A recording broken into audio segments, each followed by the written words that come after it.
कर दें।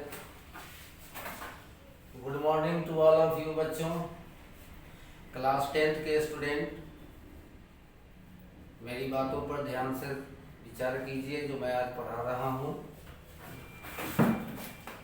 इस बात पर विचार करना है, लॉकडाउन की वजह से आपका मैनुअल क्लास नहीं चल पा रहा है, फिर भी आपको अपनी पढ़ाई जारी रखनी है, पढ़ाई चालू करना है। इंस्टीट्यूट की तरफ से ऑनलाइन व्यवस्था किया गया है, इसका आप लाभ उठाएं और अपने पढ़ाई को जारी रखें। बायोलॉजी में क्लास 10th के बच्चों को सबसे पहला चैप्टर जो पढ़ना है उसका नाम है लाइफ प्रोसेस, या हिंदी में इसको जैव प्रक्रम कहते हैं। जैव प्रक्रम का मतलब क्या होता है? जैव प्रक्रम क्या है? सजीव के अंदर जो जैविक क्रियाएं होती है, जैविक क्रियाएं जो सजीव ही कर सकता है, कोई और नहीं कर सकता है, निर्जीव नहीं कर सकता है, उसी को हम जैव प्रक्रम कहते हैं।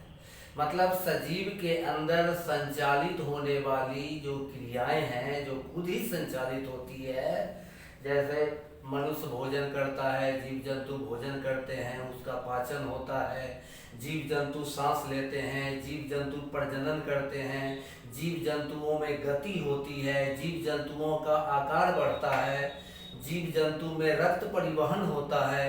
ये सब जो क्रियाएं हैं जो सजीवों में होती है, केवल उन्हीं क्रियाओं को हम कहते हैं जैव प्रक्रम। प्रक्रम, क्रिया और प्रक्रम। अब जरा इसमें भी अंतर है। क्रिया हुआ एक काम हो रहा है, वो क्रिया है। लेकिन जब कोई काम में बहुत सारे काम एक साथ हो रहे हैं तब उसको कहा जाता है प्रक्रम। तो क्रिया और प्रक्रम में ये अंतर है। जैसे हम कर रहे हैं कि हमने बोला कि मैंने भोजन लिया, ये क्रिया हुआ, लेकिन हमारे भोजन का आगे क्या क्या हुआ, इसको जब हम पढ़ेंगे तभी प्रक्रम कहलाएगा। जैसे हमने सांस ली, तो सांस लेना एक क्रिया है, लेकिन हमारे द्वारा लिया गया सांस के द्वारा जो ऑक्सीजन प्रवेश किया उसका आगे क्या हुआ, इस बात को जब हम पढ़ेंगे तब वो प्रक्रम हो जाएगा। क्योंकि इसमें बहुत सारे काम होते हैं, आपस में मिलजुल कर एक काम को करते हैं। तो जब कोई काम में बहुत सारे काम मिलजुल कर होंगे तब उसको हम लोग प्रक्रम कहेंगे।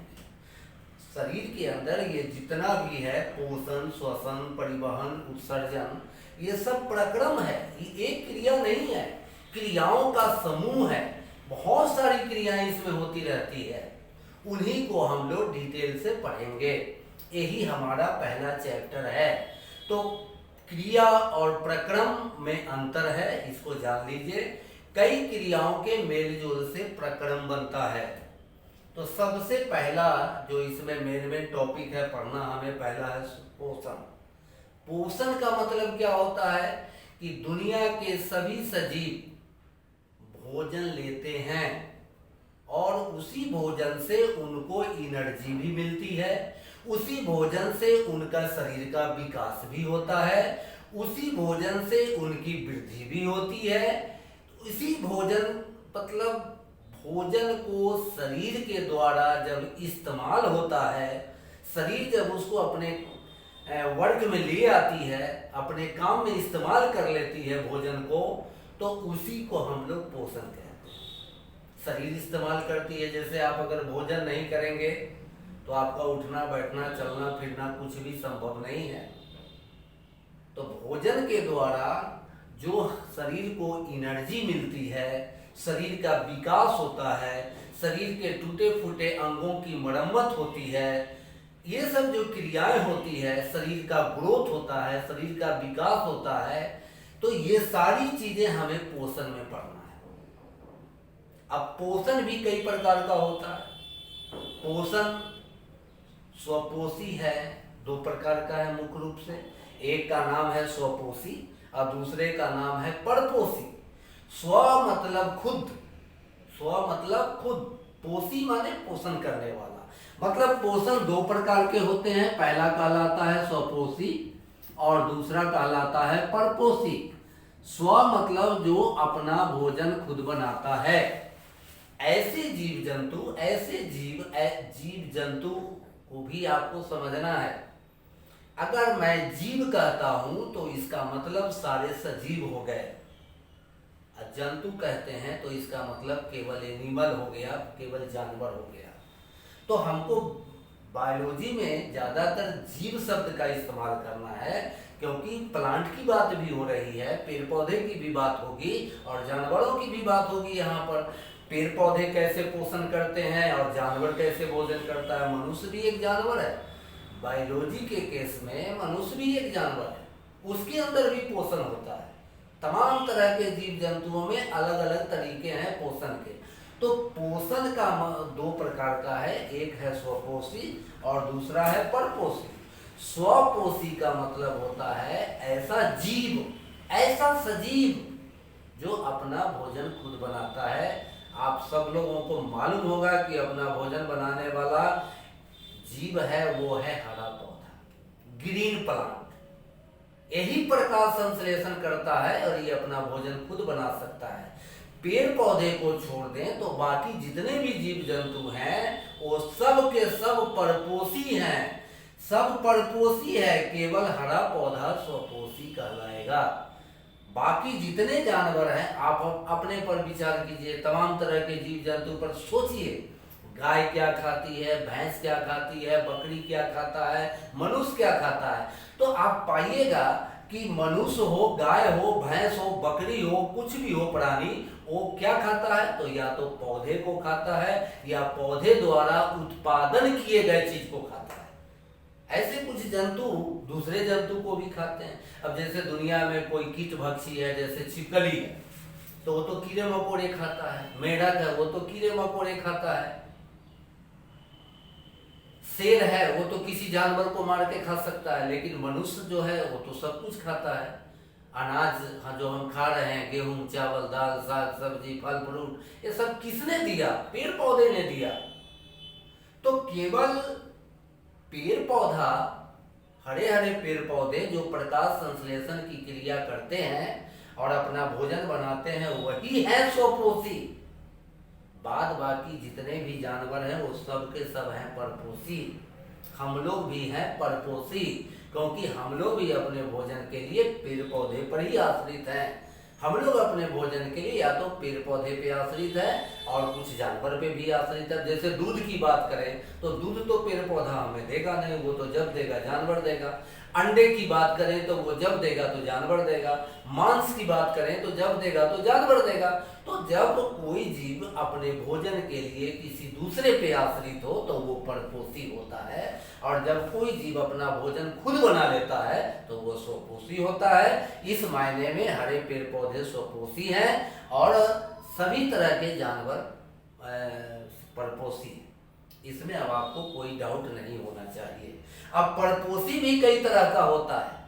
ये जो है परपोषी यानी दूसरे पे आश्रित रहने वाला, ये भी कई प्रकार के होते हैं।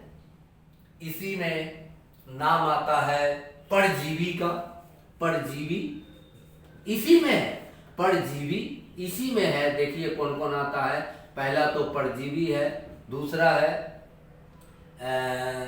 कीटभक्षी है, कीटभक्षी है, तीसरा है मृतोपजीवी है, मृतोपजीवी है। अब जरा इसको भी समझे, मृतोपजीवी है, उसके बाद सहजीवी है, सहजीवी है।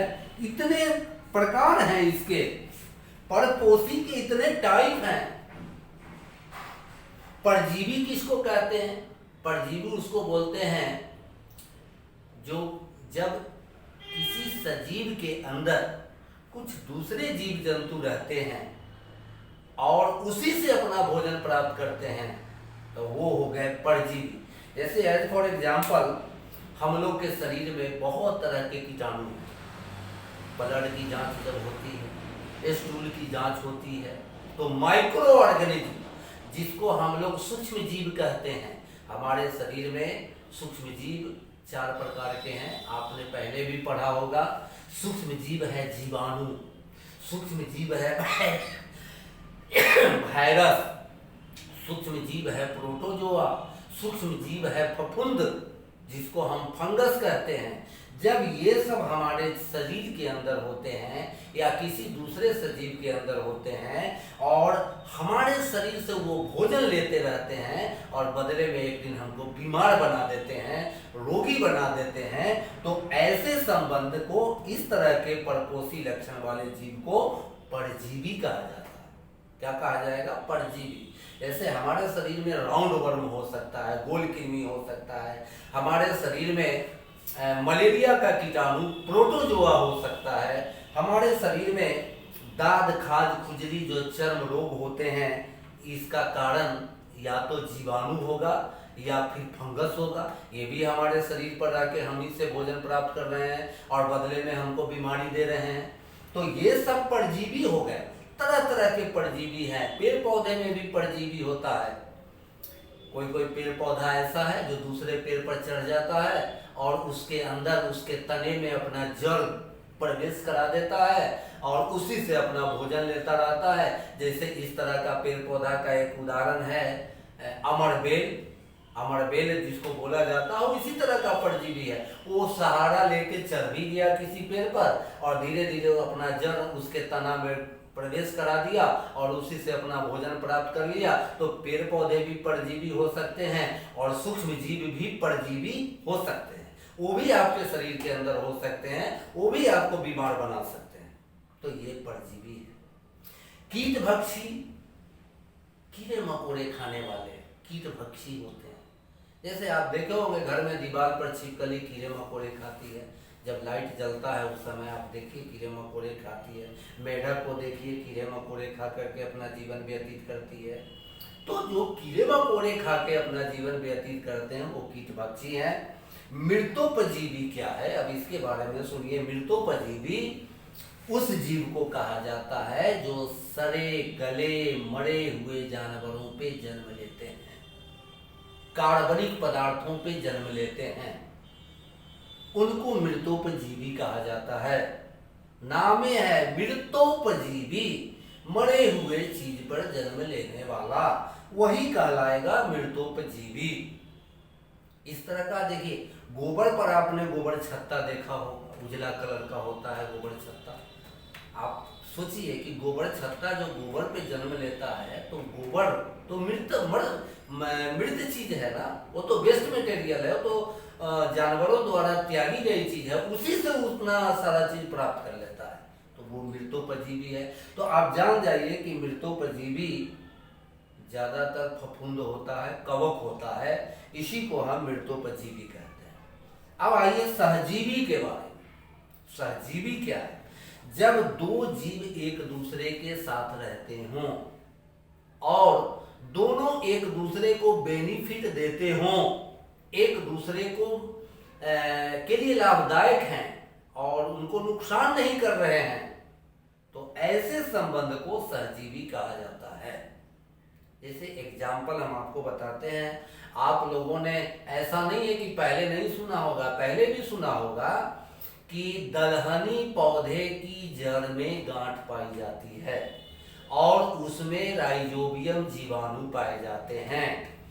अब बताइए, पेड़ पौधा की जड़ और जड़ के अंदर राइजोबियम जीवाणु का निवास और दोनों को एक दूसरे से मदद मिल रही है। राइजोबियम जीवाणु वायुमंडल से नाइट्रोजन को खींच के मिट्टी में मिला दे रहा है और पेड़ पौधा उस नाइट्रोजन को खींच रहा है।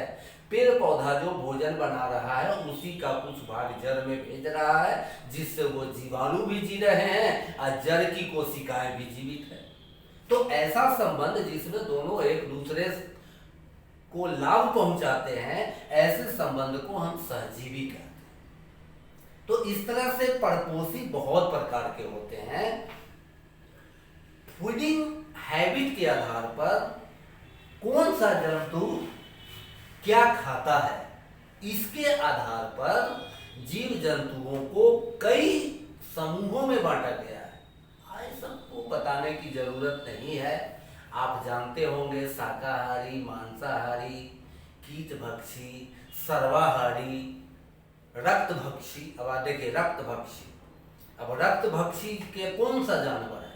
वो जानवर है जो ब्लड पीता है, जैसे जोंक, मच्छर खटमल, आपके बाल में पाया जाने वाला जूं, वो भी ब्लड पीता है। तो ये सब जानवर रक्तभक्षी हो गए। सर्वाहारी जानवर की बात करें तो मनुष्य तो सर्वाहारी है। मनुष्य, कौवा, ये सब कुछ भी खा लेता है। रोटी भी खा सकता है, दूध भी पी सकता है, मांस मछली मिल जाए वो भी खा सकता है। तो ये सर्वाहारी है। तो इस तरह से भोजन और पोषण की क्रिया होती है जीव जंतुओं में। अब आपको मनुष्य का पाचन तंत्र पढ़ना है। मनुष्य का पाचन तंत्र क्या है? सभी बच्चों से मेरा ये अनुरोध है, अपील है कि अब लॉकडाउन के चक्कर में आप न पड़ें, अपनी अपनी पाठ्य पुस्तकों का जल्दी से जल्दी इंतजाम कर लें और सेल्फ स्टडी पर विशेष ध्यान दें। घर में बैठ के 5 घंटे ईमानदारी से अगर आप पढ़ना स्टार्ट कर देंगे और हम लोग आपको इस तरह से कोऑपरेट करते रहेंगे, आप हमारा लेक्चर सुनते रहेंगे टाइम टू टाइम, तो आपको किसी भी सवाल का जवाब ढूंढने में कहीं कोई कठिनाई नहीं होगी। ऐसा आप विश्वास कीजिए। किताबों से आप तरह तरह के डायग्राम बनाइए और किताबों के डायग्राम को खुद से समझने का प्रयास कीजिए। समय किसी का इंतजार नहीं करता है। परीक्षाएं अपने निर्धारित समय के अनुसार ही होगी, ये बात पक्का है। चाहे आप लॉकडाउन में पड़े रहें या कुछ भी हो, फरवरी मार्च में आपका 10th का एग्जाम हो जाएगा। जो भी सिलेबस है उसको आप ईमानदारी पूर्वक अपना तैयारी करें, ऐसी शुभकामनाएं हमारी तरफ से है आपको। तो मनुष्य में जो पाचन होता है, उस पाचन का एक छोटा सा आपको डायग्राम है।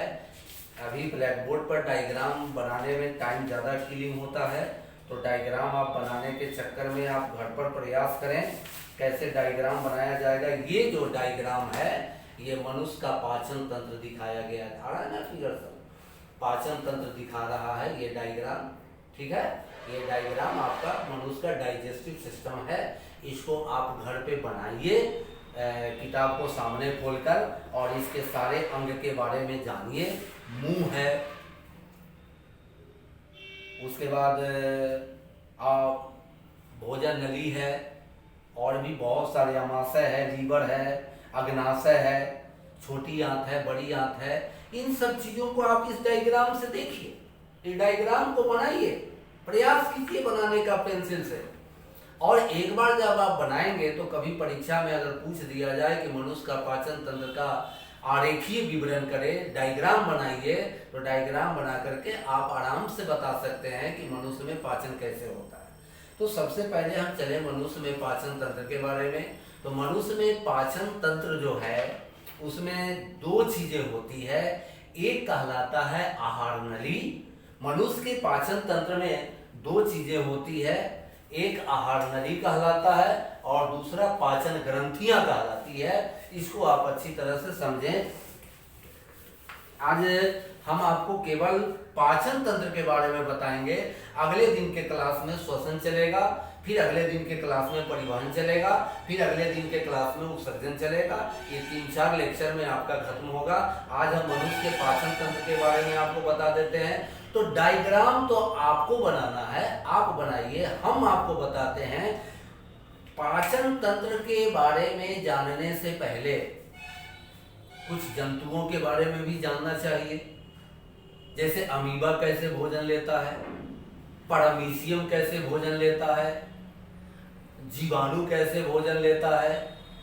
तो अमीबा अपना भोजन कैसे लेता है? भोजन के चारों तरफ वो सेल मेम्ब्रेन को घेर लेता है, कप बना लेता है। सब डायग्राम आपकी किताब में दिया हुआ है। आपको ईमानदारी पूर्वक उस डायग्राम को देखना है और धीरे धीरे वो जब कप बना लेता है तो उसका सेल मेम्ब्रेन टूट जाता है और फूड वैक्यूल यानी खाद्य रिक्तिका बन जाती है और उस सेल के अंदर चला जाता है।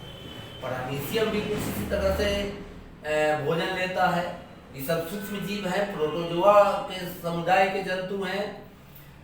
जीवाणु विसरण द्वारा लेता है। विसरण माने उसके सेल मेम्ब्रेन से होकर अपने आप भोजन, ऑक्सीजन सब जाते रहता है, घुसते रहता है उसके अंदर, तो उस तरीका से लेता है। तो मनुष्य का जो पाचन तंत्र है उसके 2 भाग होते हैं, मनुष्य के पाचन तंत्र के दो भाग होते हैं।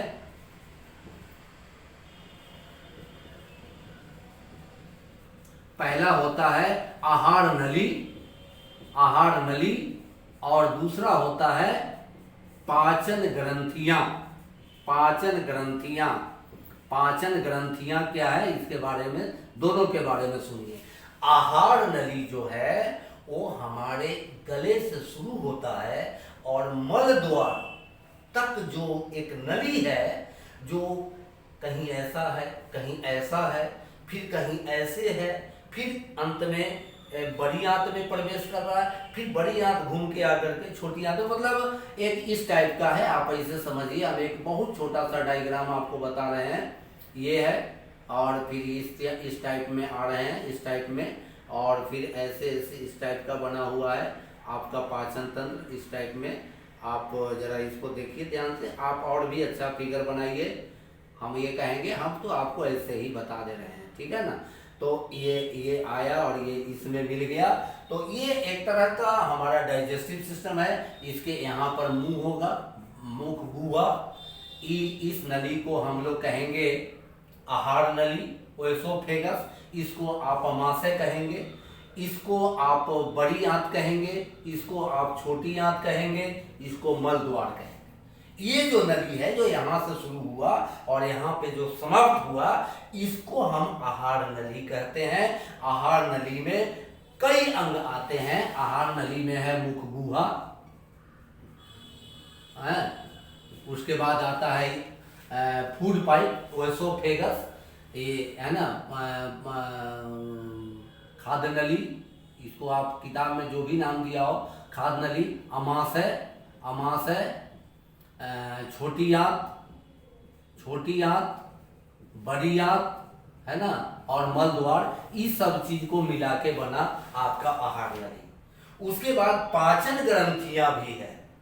पाचन ग्रंथियां आपके यहाँ पर एक लीवर है, ये लीवर है, ये लीवर से एक नली है, और यहाँ पर एक और ग्रंथि है जिसका नाम है अग्नाशय ग्रंथि। यहाँ पर गॉल ब्लैडर है, गॉल ब्लैडर, जिसको अंग्रेजी नाम है गॉल ब्लैडर, हिंदी में इसको पित्त ग्रंथि कहते हैं, या पित्त थैली, पित्ताशय। किताब में पित्ताशय लिखा होगा, यहाँ पर गॉल ब्लैडर है, पित्ताशय। यहाँ पर अग्नाशय ग्रंथि है, अमाशय के ठीक नीचे। पोजीशन देखो कहाँ पे है। और तो ये सब जो है, और एक और भी ग्रंथि है जो मुंह में है, लाड़ ग्रंथि। तो ये 3 प्रकार की ग्रंथियां हैं। मुंह में लाड़ ग्रंथि, लीवर में पित्ताशय, और अमाशय के ठीक नीचे अग्नाशय। ये ग्रंथियां भी पाचन में मदद करती है। पाचन क्या है, सबसे पहले जानो कि आप पाचन क्या है। तो पाचन का किताब में बहुत तरह का डिफिनेशन दिया हुआ है। हम आपको एकदम सिंपल परिभाषा बता रहे हैं कि पाचन किसको कहते हैं। एक्चुअली हमारे भोजन में रोटी, चावल, साग सब्जी, दूध, घी, सब चीज होता है। यानी कहने का मतलब कि हमारे भोजन में कार्बोहाइड्रेट भी है, प्रोटीन भी है, फैट भी, वसा भी है, मिनरल भी है, विटामिन्स भी है। तो क्या ये जो भोजन हमने किया, क्या ये इसी रूप में ऐसे ही हमारे ब्लड में चला जाएगा? ऐसे ही हमारी कोशिका में रोटी भात चावल जाएंगे? नहीं, ऐसा नहीं होगा। हमारे द्वारा जो भोजन लिया गया उसका कन्वर्सन होगा, वो बदलेगा, शरीर के अंदर उसको कन्वर्ट किया जाएगा, और वही कन्वर्ट पाचन ग्रंथियां करती है। उसको कन्वर्ट करने का काम पाचन ग्रंथियों का है। ये पाचक रस हैं जो हमारे भोजन पर क्रिया करते हैं, भोजन को बदलने का काम करते हैं, इस रूप में लाने का काम करते हैं, ताकि ये आराम से ब्लड के द्वारा मिलकर हमारी कोशिकाओं में, हमारे ऊतकों में, हमारे अंगों की कोशिकाओं में जा सके, पहुंच सके।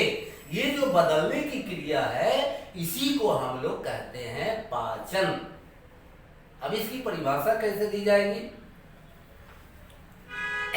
इसकी परिभाषा ऐसे दी जाएगी, जटिल कार्बनिक पदार्थों का, जटिल भोज्य पदार्थों का पाचक रसों की मदद से साधारण अणुओं में परिवर्तन जो सजीवों में होता है वही कहलाता है पाचन। उसी को हम पाचन कहते हैं। हमारे द्वारा लिया गया भोजन अगर पचेगा नहीं तो हमारी कोशिकाओं में नहीं जाएगा, और हमारी कोशिकाओं में जब पोषक पदार्थ नहीं जाएंगे तो हमारी कोशिकाएं डेड होने लगेगी, उल्टी हो गई, लूज मोशन हो गया, ये सब डाइजेस्टिव ट्रबल है। ये समझिए कि आपका भोजन सही से पच नहीं रहा है, उसका कन्वर्सन नहीं हो रहा है ठीक तरीके से, वो आपकी कोशिकाओं तक नहीं जा रहे हैं। भोजन की जरूरत कोशिकाओं को है, अंगों को है, वहां इसकी जरूरत है। जैसे कार्बोहाइड्रेट है जो रोटी में है, चावल में है, फल फूल में भी पाया जाता है कार्बोहाइड्रेट, उसमें है कार्बोहाइड्रेट। तो क्या कार्बोहाइड्रेट जब तक ग्लूकोज में नहीं बदलेगा तब तक वो ब्लड में नहीं मिलेगा, और जब तक वो ब्लड में नहीं मिलेगा तब तक वो कोशिकाओं में नहीं जा सकेगा। कार्बोहाइड्रेट ग्लूकोज के रूप में जाता है कोशिकाओं में, और वही ग्लूकोज बनाने का काम कार्बोहाइड्रेट से करता है पाचक रस। माने आप ऐसे समझिए कि आपके भोजन में कार्बोहाइड्रेट भी है, कार्बोहाइड्रेट भी है एकदम एक लाइन में, लेकिन किताब पढ़िएगा आप जरूर से जरूर। प्रोटीन भी है आपके भोजन में, मांस मछली अंडा आप जो भी खाते हैं उसमें प्रोटीन है। वसा भी है आपके भोजन में, जैसे आप तेल घी खा रहे हैं, बटर मक्खन खा रहे हैं, उसमें आपका वसा है। तो ये तीन चीज तो आपके भोजन में जरूर से जरूर है। जैसे आपके जरूर भोजन में विटामिन भी है, आपके भोजन में खनिज लवण भी है ना, ये सब आपके भोजन में है, मौजूद है। तब क्या है कि जो भोजन आपने कार्बोहाइड्रेट वाला किया है वो भोजन आपका पाचन के द्वारा, जब इसका पाचन होगा तो ये बदलेगा ग्लूकोज में। कहाँ, कौन चीज में बदलेगा? ग्लूकोज में। यही है कार्बोहाइड्रेट का पाचन। तो ग्लूकोज में बदलने के लिए आपके मुंह में जो लाड़ ग्रंथि है, लाड़ ग्रंथि से एक एंजाइम निकला है, उस एंजाइम को हम लोग कहते हैं एमाइलेज। क्या कहते हैं? एमाइलेज कहते हैं। कुछ किताबों में, आज भी कुछ किताबों में इस एमाइलेज की जगह लिखा होता है टाइलिन, टाइलिन लिखा होता है। तो टाइलिन और एमाइलेज एक्चुअल में एक ही चीजें हैं। तो कार्बोहाइड्रेट पर जब एमाइलेज एंजाइम, लाड़ ग्रंथि से निकलने वाला एमाइलेज एंजाइम क्रिया करती है तो ये ग्लूकोज में, हमने बता दिया आपको डायरेक्ट, लेकिन नहीं है, ग्लूकोज के बदले ये बदलेगा माल्टोज में, माल्टोज में, माल्टोज में बदलेगा, और बाद में ये ग्लूकोज में बदलेगा, कन्वर्ट होता है अपने आप। पहले तो कार्बोहाइड्रेट लाड़ ग्रंथि से में मौजूद एमाइलेज एंजाइम से क्रिया करके माल्टोज में बदलेगा, और माल्टोज बाद में फिर ग्लूकोज में बदलेगा। जब ग्लूकोज में बदल जाएगा तो कार्बोहाइड्रेट का पाचन कंप्लीट हो गया। प्रोटीन पचाने के लिए दो तरह के एंजाइम है। प्रोटीन पचाने के लिए एक एंजाइम अमाशय से निकलता है। अमाशय में जो ग्रंथि है उसको आपकी किताब में लिखा है जठर ग्रंथियां, जठर ग्रंथियां। ये ग्रंथियां आपकी अमाशय में पाई जाती है, ये अमाशय में है। अमाशय से तीन चीजें निकलती है। अमाशय की दीवार से HCl निकलता है जिसको आप हाइड्रोक्लोरिक एसिड कहेंगे। प्रोपेप्सिनोजन निकलता है, प्रोपेप्सिनोजन, पेप्सिनोजन ये एंजाइम है, ये पाचक रस है। और प्लस म्यूकस भी निकलता है, म्यूकस, म्यूकस, ये तीन चीजें निकलती है। तो ये सब चीजें आपके अमाशय से निकलती है, और इनको हम लोग कहते हैं, अमाशय में पाए जाने वाले को जठर ग्रंथियां, जठर ग्रंथियां। तो अमाशय में प्रोटीन पच के प्रोटीन पच के बनाएगा पहले पेप्टोन, फिर बनेगा पेप्टाइड और अंत में बनेगा एमिनो एसिड। क्या बनेगा? Amino acid. ये अंतिम चीज है एमिनो एसिड। तो यहां पर पाचन आपका आमाशय में भी होना शुरू हो जाता है, आमाशय में भी होता है पाचन। आमाशय में ही प्रोपेप्सिनोजन एंजाइम है, प्रोपेप्सिनोजन एंजाइम है जो आपके प्रोटीन वाले चीज को, जैसे मांस मछली अंडा खा रहे हैं, उसको पहले पेप्टोन में लेगा, फिर पेप्टाइड में लेगा और लास्ट में एमिनो एसिड में कन्वर्ट कर देगा। तो एमिनो एसिड में अगर प्रोटीन कन्वर्ट हो गया तो समझिए कि प्रोटीन का डाइजेशन कंप्लीट हो गया, ये डाइजेस्ट हो गया। उसके बाद आपके भोजन में वसा भी होता है। तो वसा यानी फैट, तेल घी जो आपने खाया वो वसा है। ये वसा, इस पर एंजाइम काम करता है लाइपेज। ये लाइपेज एंजाइम अग्नाशय ग्रंथि से निकलता है। कहां से? अग्नाशय ग्रंथि से निकलता है लाइपेज। तो ये लाइपेज वसा को बसीय अम्ल प्लस ग्लिसरॉल में तोड़ देता है, ग्लिसरॉल में ये कन्वर्ट कर देता है। यही वसा का पाचन है, यही में आ गया इस रूप में। विटामिन जैसे लिया वैसे ही पहुंच गया, खनिज लवण जैसे लिया वैसे ही पहुंच गया, वो सबके लिए कोई नहीं आया। तो हमको जानना यही है कि लाड़ ग्रंथि से एमाइलेज निकला, जठर ग्रंथियां आमाशय में हैं, उनसे 3 चीज निकले। HCl, जो आपके भोजन में किसी तरह का कीटाणु आ गया है तो उसको मार डालेगा, खत्म कर देगा। फिर याद रखिएगा कि आमाशय में भोजन का पाचन अम्लीय माध्यम में होता है। HCl अम्लीय माध्यम में है। और म्यूकस जो है इस एसिड के प्रभाव से आमाशय की दीवार की कोशिकाओं को क्षतिग्रस्त होने से बचाता है। क्योंकि अगर HCl हमारे सेल में चला जाए तो हमारे सेल को डिहाइड्रेट कर देगा, पानी खींच लेगा और सेल बढ़ जाएगा। तो इसलिए अंदर में एक लेप चढ़ा हुआ है म्यूकस का, वो उसको अंदर HCl को जाने नहीं देता। अच्छा, तो प्रोटीन का पाचन शुरू होता है आमाशय में, कार्बोहाइड्रेट का पाचन शुरू हो जाता है मुख गुहा में, वसा का पाचन जब भोजन आमाशय से निकलकर छोटी आंत के प्रारंभ में आती है तो वहां आमाशय के नीचे जो अग्नाशय ग्रंथि है, फिर वो 3 गो एंजाइम निकालता है। जरा नाम याद रखिए, अग्नाशय ग्रंथि से 3 गो एंजाइम निकले। एक का नाम है एमाइलेज,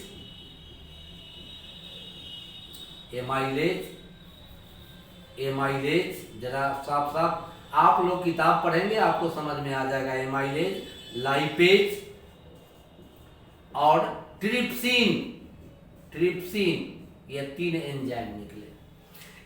अब आपको बताने की जरूरत नहीं है कि कार्बोहाइड्रेट को पचाने वाला एंजाइम एमाइलेज है, प्रोटीन वसा को पचाने वाला एंजाइम लाइपेज है और प्रोटीन को पचाने वाला एंजाइम ट्रिप्सिन है। तो प्रोटीन का पाचन आमाशय में भी होता है और प्रोटीन का पाचन छोटी आंत में भी होता है, दोनों जगह होता है।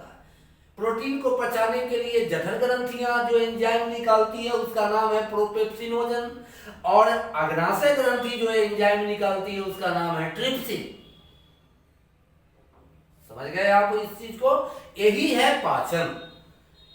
फिर ट्रिप्सिन भी वही करेगा, प्रोटीन को पेप्टोन में, पेप्टाइड में, एमिनो एसिड में अंत में कन्वर्ट कर देगा। अब पाचन के भी स्टेप हैं, चरण हैं। स्टेप क्या है उसको आप समझिए, पाचन के कौन कौन से स्टेप हैं उसको आप समझिए। आपकी किताब में दिया है पाचन के स्टेप हैं 5 गो। पहला है अंतर्ग्रहण, दूसरा है पाचन, तीसरा है अवशोषण, चौथा है स्वांगीकरण, और पांचवा है बहिष्करण। बहिष्करण या उत्सर्जन। अंतर्ग्रहण का मतलब है भोजन को हमने मुंह के अंदर लिया हाथ की मदद से। हमारे तरह तरह के दांत उसको तोड़ के फोड़ के उसको काट कूट के टुकड़ों में एकदम पीस पास के लेई बना दिए। मुंह में लाड़ निकल रहा है, उसके द्वारा वो लेई बन गया। यही है अंतर्ग्रहण। हमने भोजन को मुंह से लिया, ये अंतर्ग्रहण है। पाचन तो आप समझ गए कि क्या है। अब घोंटने के बाद अमाशय में क्या हुआ, छोटी आंत में क्या हुआ, कौन कौन सी रासायनिक अभिक्रियाएं हुई, ये है पाचन। उसका कन्वर्सन, उसको बदल जाना, कार्बोहाइड्रेट को ग्लूकोज में बदलना, प्रोटीन को एमिनो एसिड में बदलना, वसा को बसीय अम्ल और ग्लिसरॉल में बदलना, ये है पाचन। अवशोषण क्या है कि छोटी आंत के अंदर आपका भोजन एकदम माड़ की तरह, चावल का माड़ होता है वैसा ही माड़ बन गया, उसमें रसांकुर लगे हुए हैं। छोटी आंत को अगर काट के देखा जाए तो उसके अंदर ऐसे ऐसे अंगुली जैसा बहुत सारा निकला हुआ है, और आपके किताब में पूरा डायग्राम दिया हुआ है। यहाँ पे माड़ है, अंगुली अंगुली जैसा जो निकला हुआ है, इसी को हम लोग कहते हैं रसांकुर। क्या बोला जाएगा? रसांकुर, या इसी को अंग्रेजी में भिल्ली बोलते हैं, भिल्ली। ये रसांकुर आपके जो पोषक पदार्थ हैं, जैसे ग्लूकोज है, एमिनो अम्ल है, इस सब को चूस लेगा, अवशोषित कर लेगा, और अवशोषित करके ब्लड सर्कुलेशन में मिला देगा, ब्लड में मिला देगा। ये वहां पे अब ब्लड तो आपके शरीर में दौड़ रहा है, आ रहा है, जा रहा है, तो ये अब तो चला गया, मेन लाइन में चला गया, पहुंच गया वो। अब ये आपकी हर कोशिकाओं को, हर उत्तक को, हर अंग को ये फूड सप्लाई करता है, ग्लूकोज के रूप में, एमिनो अम्ल के रूप में दे रहा है उसको। ये अवशोषण है। चौथा है स्वांगीकरण। ये जो रक्त परिवहन द्वारा जो आपका भोजन शरीर के एक पार्ट से दूसरे पार्ट में गया, सभी जगह गया रक्त परिवहन द्वारा, इसी को हम लोग कहते हैं स्वांगीकरण। और अंतिम है बहिष्करण। अब जो अपचा है, जो बेकार है, हर चीज चूस लिया गया, काम की हर वस्तु बड़ी ने ले लिया, अब जो बच गया वो आपकी बड़ी आंत में चला गया। बड़ी आंत, लार्ज इंटेस्टाइन में, वहां पर पानी एक्सेस है, वो भी अवशोषित हो जाएगा। किसी तरह का लवण है, वो भी अवशोषित हो जाएगा। अगर कोई चीज छोटी आंत ने एब्जॉर्ब नहीं कर पाया है, चूस नहीं पाया है, वो एब्जॉर्ब हो जाएगा, और बड़ी आंत में आपका भोजन सॉलिड बन जाएगा, सेमी सॉलिड, अर्ध ठोस, और वही टाइम टू टाइम मल द्वार के रास्ते बाहर निकल जाता है, वही कहलाता है बहिष्करण। तो ये आपका पाचन चैप्टर के जो मुख्य बातें थी वो मैंने बताया पोषण में। अब अगले दिन का क्लास हमारा श्वसन होगा, फिर बारी बारी से इस सबको समझाएंगे। जय प्रक्रम एक बहुत बड़ा चैप्टर है, इसकी बारीकी से लाइन बाय लाइन अध्ययन करेंगे आप, और लाइन बाय लाइन अध्ययन करने के बाद आप देखेंगे कि आपका सारा सवाल खुद ब खुद बन जाता है। यही हमारी विशेषता है पढ़ाने की। मगर सेल्फ स्टडी आप अगर नहीं करेंगे, एक बार आप सेल्फ स्टडी, जैसे श्वसन मुझे अगले बार पढ़ाना है, तो आपका काम है कि श्वसन को आप एक बार पढ़ के रखें, तैयार रखें, ताकि मैं जो बोलूंगा वो बात पहले से आपके दिमाग में रहेगा और समझने में आपको कोई कठिनाई नहीं होगी। That's all. Thank you.